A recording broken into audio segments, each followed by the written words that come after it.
ইন্নাল হামদুলিল্লাহ ওয়াসসালাতু ওয়াসসালামু আলা রাসূলিল্লাহ ওয়া বা'দ আউযু বিল্লাহি মিনাশ শাইতানির রাজিম বিসমিল্লাহির রহমানির রহিম ক্বালা আল্লাহু সুবহানাহু ওয়া তাআলা ফি কালামিহিল মাজিদ ওয়া ফুরকানিল হামিদ আউযু বিল্লাহি মিনাশ শাইতানির রাজিম বিসমিল্লাহির রহমানির রহিম ওয়াল্লাযী আরসালা রাসূলাহু বিল হুদা ওয়া দীনিল হাক্কি লিইয়ুযহিরাহু আলাদ দীনি কুল্লিহি ওয়া কাফা বিল্লাহি শাহিদা।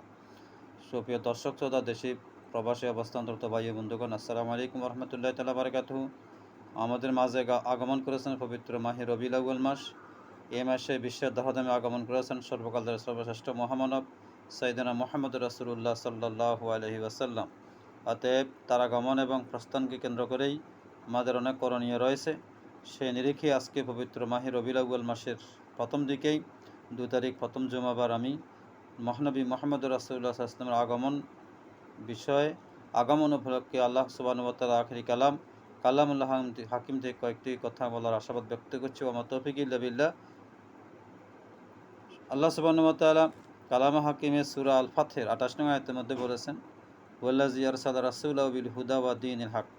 আল্লাহ রাব্বুল আলামিন তার নবী মুহাম্মদ রাসূলুল্লাহকে প্রেরণ করেছেন দিন সহকারে, সত্য দিন সহকারে, এবং ওয়াল্লাযী আরসালা রাসূলাহু বিল হুদা ওয়া দীনিল হক, হেদায়েত সহকারে এবং সত্য দিন সহকারে, যাতে ওয়াল্লাযী আরসালা রাসূলাহু বিল হুদা ওয়া দীনিল হক লিইয়ুযহিরাহু আলা দীনি কুল্লিহি, যাতে সমস্ত বাতিল ফেরকা আদিয়ানে বাতিলা মানবরচিত মতবাদ সকল কিছুর উপর ইসলামের শ্রেষ্ঠত্ব প্রকাশ এবং প্রমাণ প্রতিষ্ঠা করতে পারেন, আর এটার জন্য মহান আল্লাহ তাআলাই সাক্ষী হিসেবে যথেষ্ট। অনুরূপ আয়াত বলেছেন সূরা আস-সাফের 9 নম্বর আয়াতে, ওয়াল্লাযী আরসালা রাসূলাহু বিল হুদা ওয়া দীনিল হক লিইয়ুযহিরাহু আলা দীনি কুল্লিহি ওয়ালাউ কারিহাল মুশরিকুন। প্রিয় দর্শক শ্রোতা, আল্লাহ রাব্বুল আলামিন যুগে যুগে মানবতার মুক্তির জন্য নবী রাসূলগণ প্রেরণ করেছেন। যেমন আল্লাহ সুবহানাহু ওয়া তাআলা সূরা আন-নহলের 36 নং আয়াতের মধ্যে বলেছেন, ওয়ালাকাদ বাআসনা ফি কুল্লি উম্মাতির রাসূলান আন ইবুদুল্লাহ ওয়াজতানিবুত তাগুত। প্রত্যেক জাতি গোষ্ঠীর নিকটে আমি রাসূল প্রেরণ করেছিলাম এই জন্য যে রাসূল তাদেরকে বলেছেন, তোমরা আল্লাহ তাআলার আনুগত্য দাসত্ব করো এবং মানব রচিত সকল মতামত, মতাদর্শ, আইডিওলজি সকল কিছুকে তোমরা বর্জন করো। অতএব মানবতার মুক্তির জন্য একটি সুশীল, বৈষম্য বিরোধী, শান্তিময়, ইনসাফভিত্তিক সমাজ ব্যবস্থা প্রতিষ্ঠার জন্য আল্লাহ রাব্বুল ইজ্জত ওয়াল জালাল যুগ যুগে প্রত্যেক জাতিগোষ্ঠীর নিকটে নবী রাসূল প্রেরণ করেছিলেন। কারণ নবী রাসূল যদি তাদেরকে এসে সতর্ক না করেন, সাবধান না করেন, জান্নাতের পথ না দেখান, জাহান্নামের থেকে ভীতি প্রদর্শন না করেন, তাহলে মানুষকে এই নবী রাসূলের অনুপস্থিতিতে শাস্তি দেওয়া আল্লাহর বিধান নয়। আল্লাহ তাআলা বলেছেন, ওমা কুন্না মুআযযিবিনা হাত্তা নাবাসা রাসূলা, এমন কোন জাতিকে আমি শাস্তি দিই না ততক্ষণ পর্যন্ত না তাদের কাছে নবী রাসূল প্রেরণ করি। অর্থাৎ আল্লাহ তাআলা প্রত্যেক জাতিগোষ্ঠীর নিকট নবী রাসূল প্রেরণ করেন, নবীরা তাদের মাঝে দাওয়াতি কাজ করেন। আর সেই জাতিগোষ্ঠী যদি নবীদের কথা না শুনে, নবীদের কথা বিপরীত চলে, বিপক্ষে চলে, তখন তাদেরকে আল্লাহ রাব্বুল ইজ্জত ওয়াল জালাল শাস্তি দান করেন। আল্লাহ রাব্বুল আলামিন বলেছেন সূরা আল হজ্জের ৫ নং আয়াতে, আল্লাহু ইয়াস্তাফি মিনাল মালাইকাতি রুসুলাও ওয়া মিনান নাস। আল্লাহ রাব্বুল আলামিন কে রাসূল হবেন ফেরেশতাদের মধ্য থেকে, আর কে রাসূল হবেন মানুষদের মধ্য থেকে, মানুষদের জন্য সেটা নির্ধারণ করেন আল্লাহ তাআলা। আল্লাহ অন্য আয়াতে বলেছেন, আল্লাহু ইয়াজআলু হাইসু রিসালাতাহু, কাকে নবী বানাবেন, কাকে রাসূল বানাবেন, কাকে বানাবেন না, সেটা শুধুমাত্র একমাত্র আল্লাহর জ্ঞানের মধ্যে সীমাবদ্ধ। আল্লাহ তাআলা ভালো জানেন। অতএব আল্লাহ পাক যাকে পছন্দ করেছেন, আল্লাহ প্রিয় মাকবুল বান্দা, তাকে আল্লাহ তাআলা এই জগতে মানবতার মুক্তির জন্য হেদায়েতের মশাল নিয়ে নবী হিসেবে এবং রাসূল হিসেবে প্রেরণ করেছেন। আল্লাহ রাব্বুল ইজ্জত ওয়াল জালাল সূরা শুরার 13 নং আয়াতের মধ্যে বলেছেন, শারা'a লাকুম মিনাদ-দীনি মা ওয়াসা বিহি নূহা ওয়াল্লাযী আওহায়না ইলাইকা ওয়া মা ওয়াসাইনা বিহি ইব্রাহিম ওয়া মূসা ওয়া ঈসা আন আকিমুদ-দীন ওয়া লা তাতাফাররাকু। আল্লাহ সুবহানাহু ওয়া তাআলা আল্লাহ নবী মুহাম্মদ রাসূলুল্লাহ সাল্লাল্লাহু আলাইহি ওয়াসাল্লাম লক্ষ্য করে বললেন যে আল্লাহ তাআলা আপনাদের জন্য একটা বিধিবদ্ধ বিধান প্রবর্তন করে দিয়েছেন, এই মর্মে যে যেটা আমি আপনার নিকট ওহী হিসেবে প্রেরণ করেছি। আমি নূহ আলাইহিস সালামের নিকট ওহী প্রেরণ করেছিলাম, আর সেই একই বিষয়টা ইব্রাহিম আলাইহিস সালামের নিকটে, মূসা এবং ঈসার নিকটে আমি ওহী হিসেবে প্রেরণ করেছিলাম। এই কথা যে আন আকিমুদ-দীন ওয়া লা তাতাফাররাকু, তোমরা আল্লাহর জমিনে আল্লাহর দ্বীন কায়েম করো এবং সেকে তোমরা বিভক্ত বা বিচ্ছিন্ন হও না। অতএব আল্লাহর জমিনে মহান আল্লাহ তাআলার সার্বভৌমত্ব, আধিপত্য, বড়ত্ব, কৃতিত্ব, উলুহিয়ত, রুবুবিয়ত প্রতিষ্ঠা করা নবীদের কাজ। নবীরা সে মানুষকে সেগুলো দাওয়াতি করেছেন, নবীরা সেগুলো প্রতিষ্ঠা করেছেন, মানুষদেরকে ইকামুদ্দিনের কাজে উদ্বুদ্ধ উৎসাহিত করেছেন। নবীরা সে কাজ করে মানুষদেরকে শিখিয়ে দিয়েছেন যে আল্লাহর জমিনে আল্লাহর বিধান কায়েম করতে হলে দিন কায়েমের কাজ করা লাগবে। আর সেই দিন কায়েমের মৌলিক কাজ ছিল আম্বিয়া আলাইহিমুস সালাম এবং নবী মুহাম্মদ রাসূলুল্লাহ সাল্লাল্লাহু আলাইহি ওয়াসাল্লামেরও। আল্লাহ তাআলা সূরা আস-সাফের ৯ নং আয়াতের মধ্যে বলেছেন, হুয়াল্লাযী আরসালা রাসূলাহু বিল হুদা ওয়া দীনিল হাক্কি লিইয়ুযহিরাহু আলা দীনি কুল্লিহি ওয়ালাউ কারিহাল মুশরিকুন। আল্লাহ তাআলা দ্বীনে হক সহকারে, হেদায়েত সহকারে নবী প্রেরণ করেছেন সকল আদিয়ানে বাতিলের উপর ইসলামের শ্রেষ্ঠত্ব প্রতিষ্ঠা করার জন্য, যদিও কাফেররা এটা অপছন্দ করে।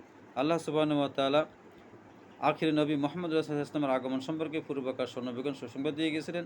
যেমন হযরত ঈসা আলাইহিস সালামের বিষয়ে আল্লাহ তাআলা সূরা আস-সাফের ৬ নং আয়াতের মধ্যে বলেছেন, ওয়াইদ ক্বালা ঈসা ইবনু মারইয়াম ইয়া বানী ইসরাঈলা ইন্নী রাসূলুল্লাহ ইলাইকুম মুসাদ্দিকুল লিমা বাইনা ইয়াদাইয়া মিনাত তাওরাতি ওয়া মুবাশশিরাম বিরাসূলিন ইয়াতি মিন বাদি ইসমুহু আহমদ ফালাম্মা জাআহুম বিল বায়িনাতি ক্বালু হাযা সিহরুম মুবিন। ঈসা আলাইহিস সালাম বলেছেন, হে বনী ইসরাঈল, আমি তোমাদের নিকট আল্লাহর রাসূল হয়ে এসেছি। আমি মূসা আলাইহিস সালামের তাওরাতকে সত্য বলে বিশ্বাস করি এবং আমার পরে একজন রাসূল আসবেন যার নাম মুহাম্মদ, তার বিষয়ে আমি সুসংবাদ প্রদর্শন করছি। আজ যখনই মুহাম্মদ সাল্লাল্লাহু আলাইহি ওয়াসাল্লাম তাদের নিকটে অর্থাৎ আরবের মরুভূমিতে দলিল ভ্রমণ করে আসলেন, তখন তারা বললেন এটা একটা প্রকাশ্য জাদুকর। আল্লাহ রাব্বুল ইজ্জত ওয়াল জালাল নবী মুহাম্মদ সাল্লাল্লাহু আলাইহি ওয়াসাল্লামের সম্পর্কে বলেছেন, মা কানা মুহাম্মাদুন আবা আহাদিম মিন রিজালিকুম ওয়ালাকিন রাসূলুল্লাহ ওয়া খাতামান নাবিয়্যিন ওয়া কানা আল্লাহু বিকুল্লি শাইইন আলিমা। আল্লাহ তাআলা বলেছেন, মুহাম্মদ তোমাদের মধ্যকার প্রাপ্তবয়স্ক ব্যক্তির পিতা নন, অর্থাৎ মুহাম্মদ সাল্লাল্লাহু আলাইহি ওয়াসাল্লামের কোনো ছেলে প্রাপ্তবয়স্ক ছিলেন সবাই কাসেম তৈয়ব তাহির আব্দুল্লাহ ইব্রাহিম ছোটকালেই মারা গিয়েছেন এবং তার কোনো প্রাপ্তবয়স্ক ছেলে ছিল না। অতএব মুহাম্মদ সাল্লাল্লাহু আলাইহি ওয়াসাল্লাম কোনো প্রাপ্তবয়স্ক ব্যক্তির পিতা নন। অতএব যায়েদ ইবনে হারেসাও মুহাম্মদ সাল্লাল্লাহু আলাইহি ওয়াসাল্লামের ছেলে নন এবং মুহাম্মদ সাল্লাল্লাহু আলাইহি ওয়াসাল্লাম যায়েদ ইবনে হারেসার পিতা নন। সেই নিরিখে যায়েদ ইবনে হারেসার স্ত্রীকে বিবাহ করা মুহাম্মদ সাল্লাল্লাহু আলাইহি ওয়াসাল্লামের জন্য কোনো অপরাধ অন্যায়ের গৃহীত কাজ ছিল না। ওয়ালাকিন রাসূলুল্লাহ, বরং মুহাম্মদ সাল্লাল্লাহু আলাইহি ওয়াসাল্লাম আল্লাহর রাসূল, ওয়া কানা আল্লাহু সামিআন আলিমা। মুহাম্মদ সাল্লাল্লাহু আলাইহি ওয়াসাল্লাম আল্লাহর রাসূল, মুহাম্মদ সাল্লাল্লাহু আলাইহি ওয়াসাল্লাম আল্লাহর বান্দা, মুহাম্মদ সাল্লাল্লাহু আলাইহি ওয়াসাল্লাম আল্লাহর নবী। আল্লাহ তাআলা বলেছেন সূরা আযাবের ৪০ নং আয়াতে এবং সূরা আল ফুরকানের ১ নং আয়াতে, তাবারাকাল্লাযী নাযালাল ফুরকান আলা আবদিহি লিয়াকুনা লিল আলামিনা নাযীরা। আল্লাহ তাআলা সে মহান সত্তা, বরকতপূর্ণ, মহান আলিশান, যিনি তার বান্দা মুহাম্মদ সাল্লাল্লাহু আলাইহি ওয়াসাল্লামের ফুরকান নাযিল করেছেন। এখানে আল্লাহ সুবহানাহু ওয়া তাআলা নবী মুহাম্মদুর রাসূলুল্লাহকে আবদ বলেই স্বীকৃতি দিয়েছেন, উল্লেখ করেছেন। অনুরূপভাবে সূরা বানী ইসরাঈল ১ নং আয়াতে আল্লাহ বলেছেন, সুবহানাল্লাযী আসরা বিআবদিহি লাইলা মিনাল মাসজিদিল হারাম ইলাল মাসজিদিল আকসাল্লাযী বারাকনা হাওলাহু লিনুরিয়াহু মিন আয়াতিনা ইন্নাহু হুয়াস সামিউল বাসীর। আল্লাহ তাবারক ওয়া তাআলা এখানেও নবী মুহাম্মদ রাসূলুল্লাহকে মর্যাদা দিয়ে আবদ বলে স্বীকৃতি দিয়েছেন। এবং সূরা আল বাকারা ২৩ নং আয়াতে আল্লাহ তাআলা বলেছেন, কুল ইন কুনতুম ফি রাইবিম মিম্মা নাযালনা আলা আবদিনা ফাআতু বিসূরাতিম মিন মিসলিহি ওয়াদউ শুহাদাআকুম মিন দুনিল্লাহি ইন কুনতুম সাদিকিন। আল্লাহ তাআলা আরবের কাফির মুশরিকদেরকে কোরআন সম্পর্কে সন্দেহ করার কারণে বললেন, তো আমার বান্দা মুহাম্মদের উপর অবতীর্ণ কোরআন সম্পর্কে যদি তোমার কোনো সন্দেহ থাকে, তাহলে তোমরা এরকম একটা সূরা তৈরি করে দেখাও এবং তোমাদের সকল সাহায্যকারীদেরকে আল্লাহ তাআলা তোমাদের সকল বন্ধু বান্ধবদেরকে উপস্থিত করো। তোমরা আসলে কোরআন মতো একটু সূরা অবতীর্ণ করতে পারবে না। অতএব কোরআন আল্লাহর বিধান এবং এটা আমি আমার বান্দা মুহাম্মদ রাসূলুল্লাহ সাল্লাল্লাহু আলাইহি ওয়াসাল্লামের উপর নাযিল করেছি। আল্লাহ সুবহানাহু ওয়া তাআলা নবী মুহাম্মদ রাসূলুল্লাহ সাল্লাল্লাহু আলাইহি ওয়াসাল্লামকে উদ্দেশ্য করে বললেন সূরা আল আযাবের ৪৫ এবং ৪৬ নং আয়াতে, ইয়া আইয়ুহান নাবিয়্যু ইন্না আরসালনাকা শাহিদা ওয়া মুবাশশিরা ওয়া নাযীরা ওয়া দাঈয়ান ইলাল্লাহি বিইযনি ওয়া সিরাজাম মুনীরা। আল্লাহ তাআলা সম্মান করে স্নেহ করে বললেন, হে নবী, আমি আপনাকে প্রেরণ করেছি। ইন্না আরসালনাকা শাহিদা, সাক্ষী হিসাবে, আপনি সত্যের সাক্ষী হবেন। ওয়া মুবাশশিরা ওয়া নাযীরা, মানুষদেরকে সত্যের সুসংবাদ দিবেন, জান্নাতের সংবাদ দিবেন এবং জাহান্নামের ভয় দেখাবেন। শাহিদা ও মুবাশশিরা ওয়া নাযীরা ওয়া দাঈয়ান ইলাল্লাহ, আপনি মানুষদেরকে আল্লাহর দ্বীনের প্রতি আহ্বান করবেন এবং সিরাজাম মুনীরা, আপনি একজন আলোকময় দীপ্তময় জ্যোতি নক্ষত্র হিসেবে আমি আপনাকে দুনিয়ার বুকে প্রেরণ করলাম। আল্লাহ সুবহানাহু ওয়া তাআলা সূরা আল ফাতহের ২৯ নং আয়াতের মধ্যে বলেছেন, মুহাম্মদুর রাসূলুল্লাহ ওয়াল্লাযিনা আমানু মা'আহু আশিদ্দাউ আলাল কুফফার, অর্থাৎ মুহাম্মদ আল্লাহ রাসূল, তিনি আল্লাহ রাসূল ছিলেন। এবং সূরা সাবার ২৮ নং আয়াতে বলেছেন, ওয়া মা আরসালনাকা কাফাতাল লিন-নাসি বাশীরাও ওয়া নাযীরা, আমি মুহাম্মদ সাল্লাল্লাহু আলাইহি ওয়াসাল্লামকে সমগ্র মানবতার জন্য পরিপূর্ণ একজন নবী এবং রাসূল করে প্রেরণ করেছে। অতএব মুহাম্মদ কোনো সাম্প্রদায়িক নবী নন, কোনো ব্যক্তি গোষ্ঠীর এলাকার দেশের জন্য নন। তিনি বিশ্বনবী, তিনি রাহমাতুল আলামিন, ইমামুল মুত্তাকিন, ইমামুল আম্বিয়া ওয়াল মুরসালিন, শাফিউল মুজনিমিন। সমগ্র মানবতার জন্য তিনি রহমত, সমগ্র মানবতার জন্য তিনি আল্লাহর নিয়ামত এবং তিনি মুসলিম, মুমিন, হিন্দু, বৌদ্ধ, খ্রিস্টান, ক্ষুদ্র নিকৃষ্ট সকল মানবতা মনুষ্যত্বের জন্য তিনি রাহমাতুল আলামিন। আল্লাহ তাআলা বলেছেন সূরা আল আম্বিয়ার ১০৭ নং আয়াত, ওয়া মা আরসালনাকা ইল্লা রাহমাতুল আলামিন, আমি আপনাকে মানবতার জন্য রহমত করে প্রেরণ করেছি। অতএব আজকে রবিউল আউয়াল মাসের এই সময়ে আমরা এসে মোহাম্মদ রাসূলুল্লাহ ইসলামের জীবন সম্পর্কে জানব, তার চরিত্র সম্পর্কে জানব, তার কৃতিত্ব সফলতা সম্পর্কে জানব, তার দাওয়াতি কার্যক্রম সম্পর্কে জানব, তার ব্যক্তিগত আর্থসামাজিক রাজনৈতিক জীবন সম্পর্কে, নবুয়তি জীবন সম্পর্কে, নবুয়তের আগের জীবন, পরের জীবন, মাক্কি এবং মাদানের জীবন সম্পর্কে জানব, তার একামুদ্দিনের কাজ সম্পর্কে, ইসলামী আন্দোলন, যুদ্ধ, জেহাদ, বিভিন্ন যুদ্ধের নেতৃত্ব, বদর, খন্দক, আহজাব সহ সুলহ হুদায়বিয়া, মক্কা বিজয়, এইসব বিষয় সম্পর্কে বিস্তারিত আমরা জানার চেষ্টা করব। আর সে জানার উৎস হিসেবে আমরা সর্বপ্রথম গ্রহণ করব আল্লাহ সুবহানাহু ওয়া তাআলার এই কালামুল্লাহ হাকিম, এবং দ্বিতীয় উৎস হিসেবে আমরা গ্রহণ করে নেব মুহাম্মদ সাল্লাল্লাহু জীবনের সম্পর্কিত লক্ষ লক্ষ হাদিস এবং মুহাম্মদ সাল্লাল্লাহু ইসলাম জীবন সম্পর্কিত লিখিত নির্ভরযোগ্য সিরাতের গ্রন্থসমূহ, যেমন মানবতার বন্ধু মুহাম্মদ রাসূলুল্লাহ, আর রাহিকুল মাকতুম, আসাহুসিয়া, সিরাত ইবনে ইসাক, সিরাত ইবনে হিশাম, এরপরে যাই রাসূলুল্লাহর বিপ্লবী জবর, আসাহুসিহার সহ আর শিফা আরবি বাংলায় লিখিত আন্তর্জাতিক মানের নির্ভরযোগ্য সিরাত গ্রন্থসমূহ আমরা অধ্যয়ন করার চেষ্টা করব।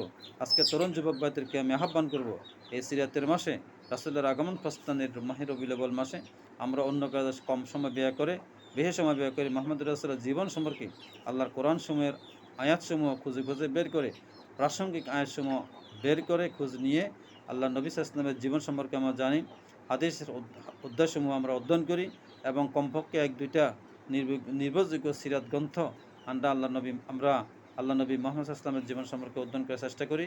এক দুটা বই আমরা ক্রয় করার চেষ্টা করি।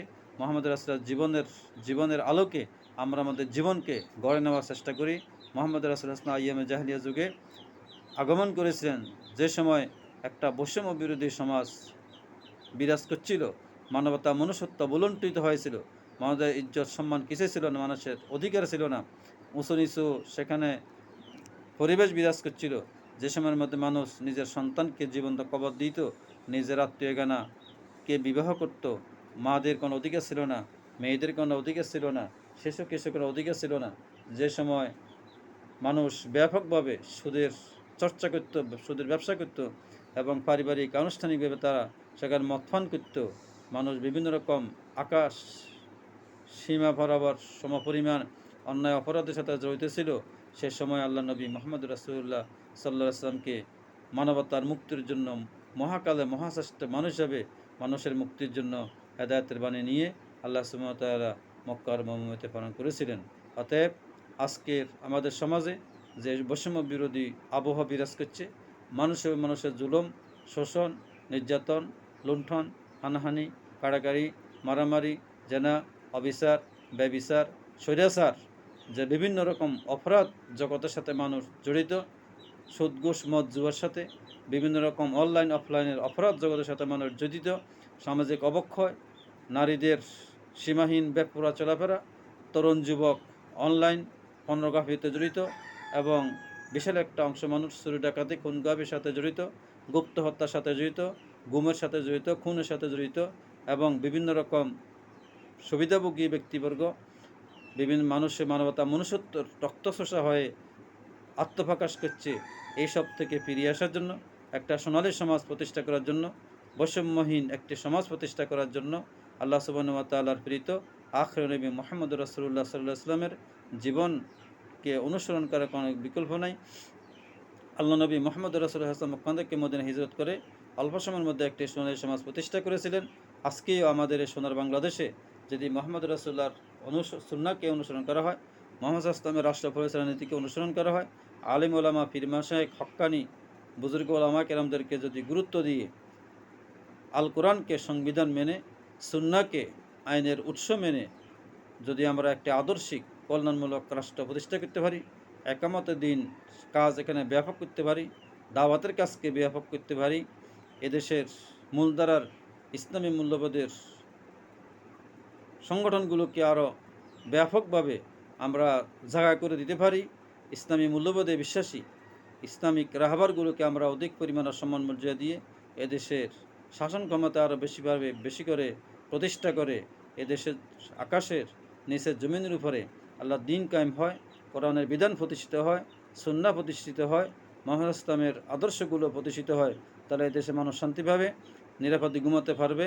আল্লাহ রাসূল যখন বলেছেন চানা থেকে হাজরামত পর্যন্ত একজন মহিলা নিরাপদে নির্বিঘ্নে পৌঁছতে পারবে, এদেশে মানুষ খুন খারাপি, চুরি ডাকাতি, জানাবি বিচার, সুদ ঘুষ মদ জুয়া, বিভিন্ন রকম অপরাধ থেকে মুক্ত হবে, একটি সোনালী আমেজ, সোনালী আবহাওয়া, বৈষম্যহীন সমাজ এদেশের প্রতিষ্ঠিত হবে।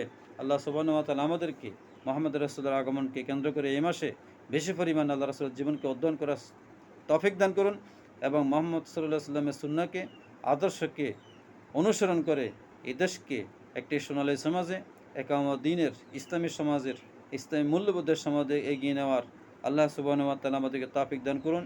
এই সামান্য কথা বলে আজকে শেষ করছি। আসসালামু আলাইকুম ওয়া রাহমাতুল্লাহ।